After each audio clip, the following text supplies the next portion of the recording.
Dah. Assalamualaikum, terima kasih teman-teman yang sudah mendaftar dan mengikuti melalui Roda 10. Semoga di webinar ini kita mendapatkan ilmu dan manfaat untuk selanjutnya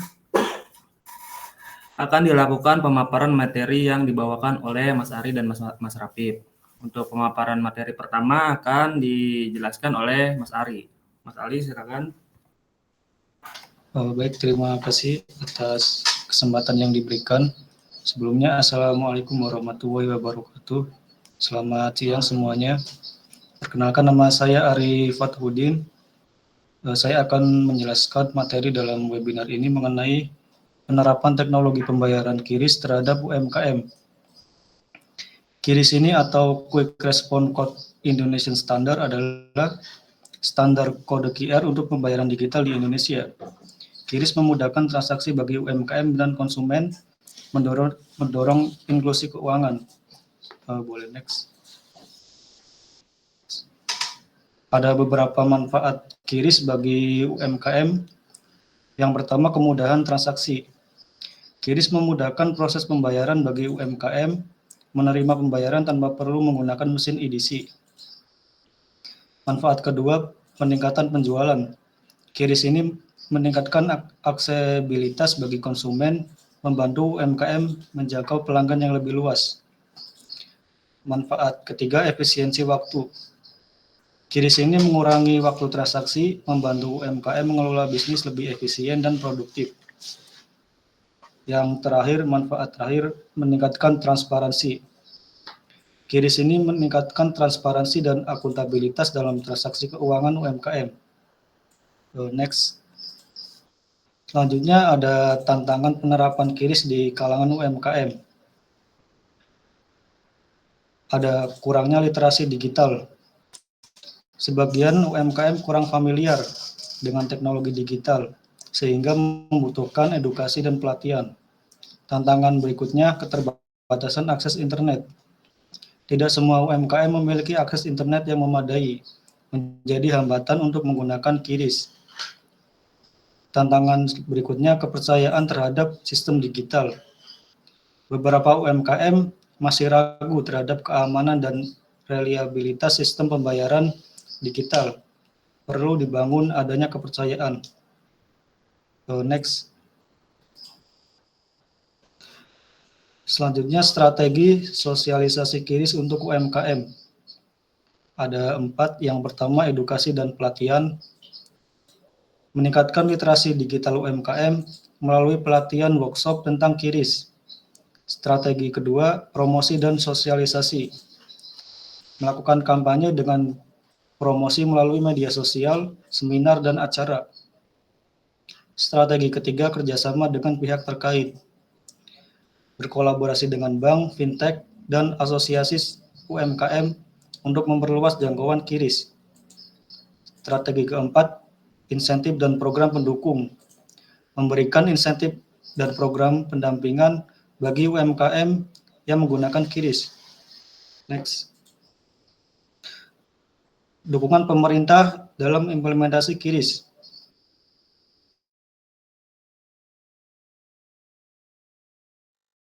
Ada rekomendasi QRIS untuk menciptakan ekosistem pembayaran digital yang terintegrasi.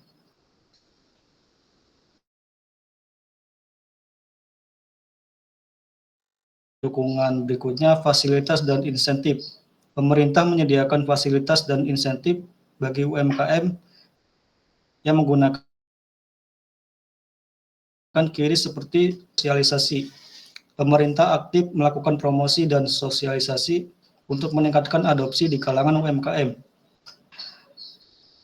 Terus ada pengembangan infrastruktur digital. Dan jangkauan jaringan telekomunikasi untuk mendukung QRIS.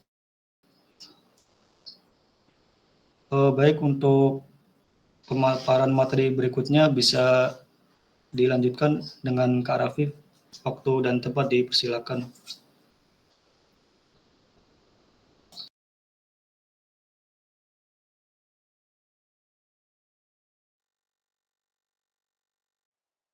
Untuk peningkatan literasi digital UMKM. Yang pertama, untuk peningkatan tersebut adanya edukasi dan pelatihan. Melakukan pelatihan dan workshop tentang QRIS, keamanan digital dan penggunaan platform online. Yang kedua, untuk peningkatan kampanye dan sosialisasi. Melakukan kampanye dan sosialisasi tentang manfaat teknologi digital untuk UMKM. Yang ketiga, ada kerjasama dengan organisasi, berkolaborasi dengan organisasi dan komunitas yang bergerak di bidang literasi digital. Yang keempat, pemanfaatan media digital, yaitu menggunakan media sosial dan platform digital informasi dan edukasi tentang QRIS. Untuk slide selanjutnya, ada integrasi QRIS dengan ekosistem digital UMKM, yaitu platform e-commerce. Integrasi QRIS dengan aplikasi yang integrasi QRIS dengan aplikasi logistik membantu UMKM melacak dan mengelola pesanan secara digital. Yang ketiga, sistem manajemen persediaan. Integrasi QRIS dengan sistem manajemen persediaan mempermudah UMKM dalam mengelola inventaris dan stok barang. Yang keempat, platform pemasaran digital, yaitu integrasi QRIS dengan platform pemasaran digital membantu UMKM dalam mempromosikan produk dan layanan mereka secara online. Untuk terakhir yaitu prospek pengembangan QRIS di masa depan. Ya, ini teman-teman perlu kita ketahui untuk prospek ke depannya. Mengapa kita mengedukasikan pembayaran atau payment untuk menggunakan QRIS? Ini untuk prospek pengembangan di masa depan, yaitu peningkatan adopsi. Penggunaan QRIS diprediksi akan terus meningkat di masa depan seiring dengan pertumbuhan ekonomi digital. Ya, banyaknya orang-orang yang tidak membawa uang cash, lebih baik menggunakan QRIS. Yang kedua, inovasi dan pengembangan. QRIS akan terus berkembang dengan fitur-fitur baru dan teknologi yang lebih canggih. Contohnya sekarang untuk Shopee sudah bisa menggunakan QRIS, Tokped sudah menggunakan QRIS, dan platform-platform online lainnya. Yang ketiga, integrasi global. QRIS berpotensi untuk terintegrasi dengan sistem pembayaran digital internasional, memperluas jangkauan UMKM. Dan yang keempat, inklusi keuangan. QRIS berperan penting dalam meningkatkan inklusi keuangan, memberikan akses kepada layanan keuangan bagi semua lapisan masyarakat. Ini contohnya mutasi pembayaran, jadi kita tahu untuk pembayaran apa dan pengeluarannya apa. Ya, baik teman-teman, untuk pemaparan materi yang telah dilakukan oleh kami berdua sudah cukup sampai di sini. Untuk selanjutnya kami lemparkan lagi terhadap pembawa acara, yaitu MC Mas Haris. Terima kasih, silakan. Oke, terima kasih kepada Mas Ari dan Mas Rapip atas penjelasan pemaparan materi penerapan teknologi pembayaran QRIS terhadap UMKM. Oke, selama sesi ini saya mengajak teman-teman untuk aktif dan berpartisipasi dengan beberapa pendapat dan mendiskusikan tentang penjelasan dari narasumber kita. Nah, tanpa basa-basi lagi, mari kita mulai sesi tanya jawab kita. Siapa yang ingin memulai diskusi dengan pertanyaan pertama? Silakan untuk teman-teman. Oke, untuk Mas Alfred, boleh silakan. Mbak Afiat, oke, boleh silakan. Ya, halo semuanya. Perkenalkan, saya Afiat dari UMKM Wajema Food. Di sini saya ingin menanyakan mengenai QRIS yang sudah dipaparkan oleh pembicara. Saya ingin menanyakan ini, apakah di QRIS itu ada biaya? Dah, itu aja. Terima kasih. Oke, terima kasih Kak Afiat untuk pertanyaannya. Pertanyaannya, apakah di QRIS itu ada biaya ya? Untuk pertanyaan dari Kak Afiat bisa dijawab oleh Mas Rapip. Baik. Baik. Terima kasih Mas Haris, terima kasih Mbak Afiat sudah bertanya. Untuk pertanyaannya ada biaya atau tidak? Ini ya, yang masih rancu untuk QRIS tersebut itu biaya. Sebenarnya gini, untuk QRIS pembayaran itu untuk UMKM-nya ada dan tidak besar. Dan untuk biaya tersebut itu pun akan mendapatkan benefit tertentu untuk kita tersendiri. Kayak biaya dari penyedia layanan, yaitu seperti bank atau penyedia dompet digital itu menetapkan biaya atau komisi untuk setiap transaksi yang menggunakan QRIS. Biaya ini bisa berupa biaya administrasi, biaya transaksi, atau komisi tergantung pada kebijakan masing-masing penyedia layanan. Nah, biaya tambahan ini dialokasikan banyaknya penyedia layanan itu untuk promosi atau subsidi UMKM tersebut. Misalnya, contohnya Mbak ini kan dari Wajib Mahfud, untuk pembayaran payment-nya itu QRIS dari bank, contohnya BNI. Dan BNI itu menggunakan bunga 0,2% untuk komisi ataupun untuk biaya QRIS tersebut. Nah, untuk ke 0,2 itu akan dibagi lagi oleh bank tersebut untuk promosikan UMKM Wajib Mahfud.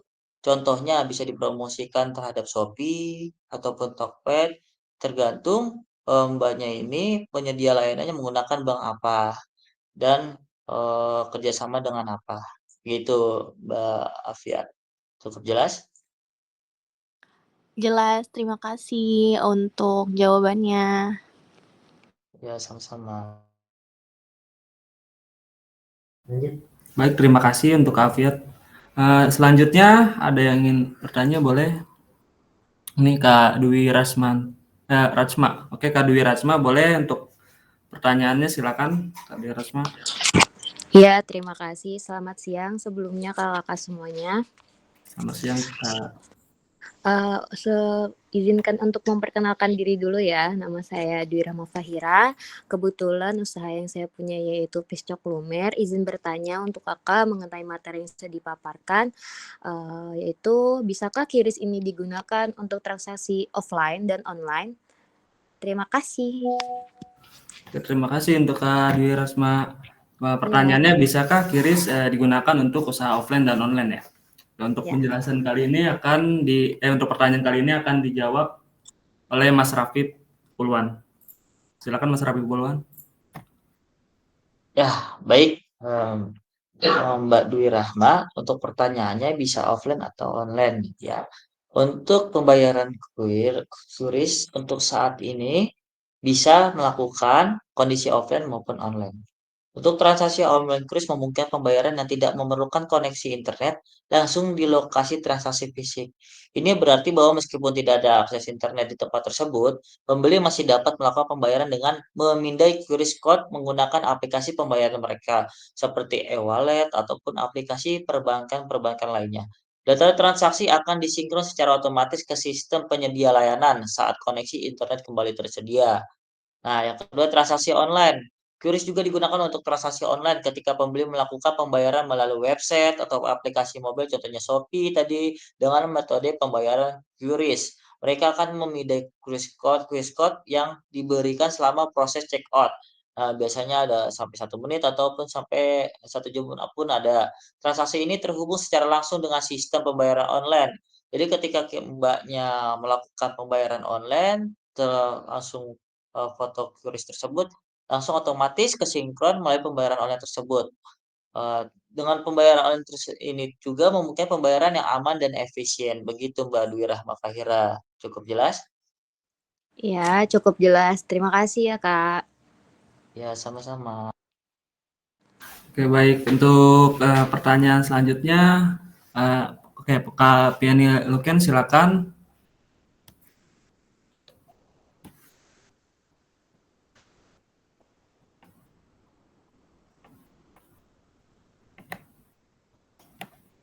Untuk Mas Abdul Munir, Mas Abdul Munir, silakan untuk pertanyaannya, boleh dipertanyakan saja. Baik, sebelumnya terima kasih. Perkenalkan saya Abdul, saya pengusaha dari ST Solo. Saya ingin bertanya kepada MC, bagaimana QRIS membantu UMKM dalam manajemen keuangan? Terima kasih. Baik, terima kasih Mas Abdul Munir. Untuk pertanyaannya, bagaimana QRIS membantu untuk UMKM Manajemen. Dalam manajemen. mengelola manajemen keuangan. Dalam Ya. mengelola manajemen keuangan. Untuk pertanyaan Kak Abdul Munir akan dijawab oleh rekan kami yaitu Mas Ari. Silakan Mas Ari. Baik, terima kasih Bang Haris. Untuk QRIS ini bisa membantu UMKM dalam manajemen keuangan dengan cara yang pertama mempermudah pencatatan. QRIS ini semua transaksi tercatat otomatis secara digital, memudahkan pengelolaan keuangan dan pelaporan. Yang kedua, bisa mengurangi penggunaan uang tunai. QRIS ini mengurangi resiko kehilangan atau pencurian uang tunai. Yang keempat, efisiensi biaya. QRIS dapat mengurangi biaya administrasi dan transaksi dibandingkan dengan metode pembayaran konvensional. Yang kelima, memudahkan akses pembiayaan. Data transaksi yang terekam digital dapat digunakan sebagai bukti keuangan untuk mengakses pinjaman atau modal usaha dari lembaga keuangan. Begitu Pak Abdul Munir. Baik, terima kasih Pak Ari. Terima kasih Kak Abdul untuk pertanyaannya tadi. Oke, selanjutnya di sini Kak Piani Loken, silakan untuk pertanyaannya. Ya, terima kasih Mas. Izin memperkenalkan diri, sebelumnya nama saya Pini. Saat ini saya merupakan pedagang risol mayo yang masih jadi pemula gitu ceritanya. Berdasarkan pemaparan dari kakak-kakak tadi, mungkin bisa dibantu untuk dijelaskan lebih singkatnya apa sih dampak dari QRIS itu sendiri terhadap alur kas dari UMKM. Itu aja sih. Terima kasih. Terima kasih Kak Pini Loken untuk penjelasannya. Pertanyaan dari Kak Pini akan dijelaskan oleh rekan saya Mas Ari. Silakan Mas Ari. Baik, terima kasih Kak Haris. Saya izin menjawab. Untuk QRIS ini memiliki dampak positif terhadap alur kas UMKM dengan cara yang pertama penerimaan pembayaran. Jadi QRIS dana langsung masuk ke rekening UMKM, bisa mempercepat proses transaksi. Dampak kedua, mengurangi penggunaan uang tunai. QRIS ini mengurangi risiko kehilangan uang tunai dan mempermudah manajemen kas. Dampak ketiga, efisiensi administrasi. Jadi transaksi otomatis tercatat dan mengurangi pekerjaan manual. Jadi efisiensi jika menggunakan QRIS. Dampak keempat, memperluas jangkauan pembayaran. Dengan QRIS ini dapat menerima berbagai metode pembayaran digital. Yang kelima, ada inovasi promosi. QRIS ini menawarkan promosi tambahan dan meningkatkan loyalitas pelanggan. Begitu Kak Penny. Cukup jelas. Oke, dari Kak Pini apakah sudah cukup jelas dari penjelasan Mas Ari? Ya, oke. Terima kasih Mas Ari dan teman-teman. Cukup Terima jelas kasih. jawabannya. Terima kasih. Terima kasih Kak Pini. Oke, selanjutnya Kak Silviana Putri, silakan. Selamat siang, perkenalkan Silviana Putri Amelia, pemilik usaha Lumbasil yaitu Lumpia Basah Sisil. Tadi kan di sini kakak-kakak semua sudah menjelaskan mengenai QRIS ya. Nah, di sini saya ingin bertanya, mengapa Bank Indonesia mengembangkan QRIS? Itu aja Kak. Terima kasih. Ya, terima kasih Kak Silviana Putri. Untuk pertanyaan Kak Silviana Putri akan dijawab oleh rekan kami Mas Ari. Silakan Mas Ari. Baik, saya akan menjawab pertanyaan Kak Silviana. Mengapa Bank Indonesia mengembangkan QRIS? Bank Indonesia mengembangkan QRIS untuk beberapa tujuan. Yang pertama, akses keuangan lebih mudah. QRIS ini bisa mempermudah masyarakat, termasuk yang tidak mempunyai rekening bank, untuk melakukan pembayaran secara digital. Yang kedua, transaksi cepat dan aman. QRIS ini mempercepat dan mempermudah transaksi tanpa uang tunai, serta membuatnya lebih aman dibandingkan dengan pembayaran secara tunai. Yang kedua, standar yang sama untuk semua. Dengan QRIS ini membuat satu standar code yang bisa digunakan oleh semua penyedia layanan pembayaran sehingga semua orang bisa bertransaksi dengan mudah. Yang keempat, mendukung ekonomi digital. QRIS ini membantu pertumbuhan bisnis online dan digital, termasuk usaha kecil, dengan memudahkan mereka menerima pembayaran digital. Yang kelima, biayanya lebih murah. QRIS ini mengurangi biaya transaksi bagi pembeli dan penjual, karena semua menggunakan standar yang sama tanpa biaya tambahan. Begitu Kak Silviana Putri. Terima kasih ya Kak, jawabannya cukup jelas. Terima kasih Kak Silviana untuk pertanyaannya. Oke, selanjutnya dari teman-teman ada lagi yang ingin bertanya? Oke, Kak Fadila, silakan untuk pertanyaannya. Baik, terima kasih. Selamat siang semuanya. Sebelumnya izin memperkenalkan diri, saya Padila Nur Yasin. Kebetulan saya punya usaha seblak. Mau bertanya aja Kak, kalau misalkan untuk penggunaan QRIS sendiri itu ada batasan transaksinya nggak Kak? Terima kasih. Oke, dari pertanyaan Kak Fadila akan dijawab oleh rekan kami yaitu Mas Rapip. Silakan Mas Rapip. Baik, Mas Aris, terima kasih Mbak Fadilah yang sudah bertanya. Untuk pertanyaannya, apakah ada batasan transaksi menggunakan QRIS? Ada. Batasan transaksi menggunakan QRIS dapat bervariasi. Itu tergantung dari penyedia layanannya ya, Mbak ya. Yang pertama ada batasan harian atau bulanan. Biasanya penyedia layanan atau bank dapat menetapkan batasan jumlah maksimum yang dapat dibayarkan atau diterima dalam 1 hari atau 1 bulan menggunakan QRIS.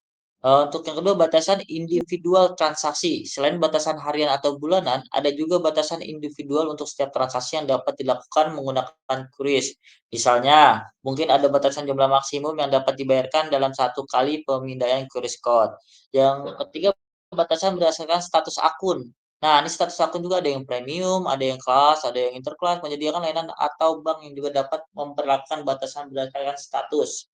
Tergantung tingkat verifikasi akun pengguna. Akun yang belum diverifikasi biasanya itu lebih kecil untuk batasannya. Dan yang ketiga ada kebijakan anti penipuan. Batasan transaksi juga dapat diterapkan sebagai bagian dari kebijakan anti penipuan yang diterapkan oleh penyedia layanan atau bank. Hal ini untuk bertujuan untuk melindungi pengguna dari risiko transaksi yang tidak sah atau penipuan. Begitu Mbak Fadila, apakah sudah cukup jelas? Terima kasih, cukup jelas Kak Rapip. Terima kasih. Ya, sama-sama. Oke, terima kasih untuk penjelasan, untuk pertanyaannya dari rekan-rekan. Cukup sampai di sini untuk webinar kali ini. Jadi teman-teman, setelah panjangnya acara yang kita lalui, dari pemaparan materi dan sesi tanya jawab, saya selaku MC mewakili dari tim berterima kasih kepada teman-teman yang sudah bersedia mengikuti dan organisasi Roda 10 yang menyediakan dan membantu acara ini. Sekian, terima kasih semuanya. Nah, Assalamualaikum warahmatullahi wabarakatuh.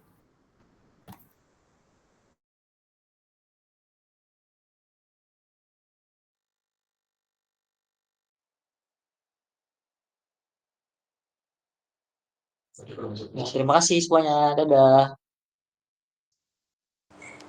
Sama-sama. Terima kasih Kak.